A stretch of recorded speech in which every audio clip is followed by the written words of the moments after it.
Les vignes, généralement, doivent creuser. Elles ont un système racinaire étendu. Là, c'est un peu un mode bonsaï.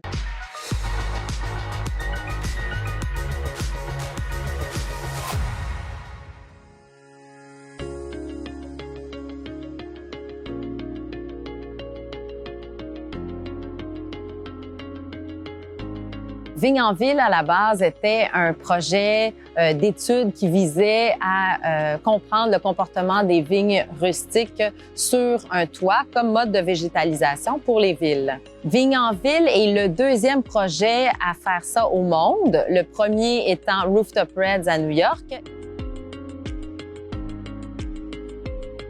Il y a un couvert végétal important qui se développe à un moment où la chaleur est extrême dans l'été. Et donc, ça, c'est intéressant. Puis, au fur et à mesure où les températures rebaissent, bien, les feuilles tombent. Donc, on a vraiment une canopée maximale au moment où c'est le plus important de l'avoir. C'est grâce au laboratoire sur l'agriculture urbaine que cette opportunité a eu lieu. Je voyais qu'il y avait un espace qui était grand et libre, dans le fond, sur le toit du Palais des Congrès. Et j'ai demandé tout simplement si, dans le fond, on avait un projet en tête et j'ai proposé la vigne et j'ai structuré le projet. Et c'est comme ça que Vigne en ville a vu le jour.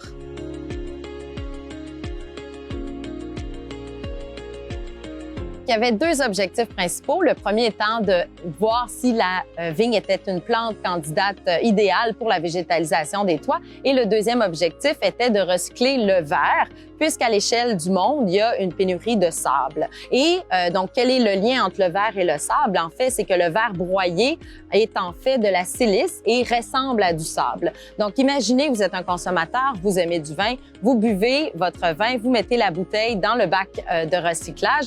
Le verre de cette bouteille se retrouve chez le centre de tri qui, lui, broie ce verre et nous le renvoie et on l'intègre au terreau de la vigne qui, elle, produit des raisins et qui, éventuellement, produit aussi du vin.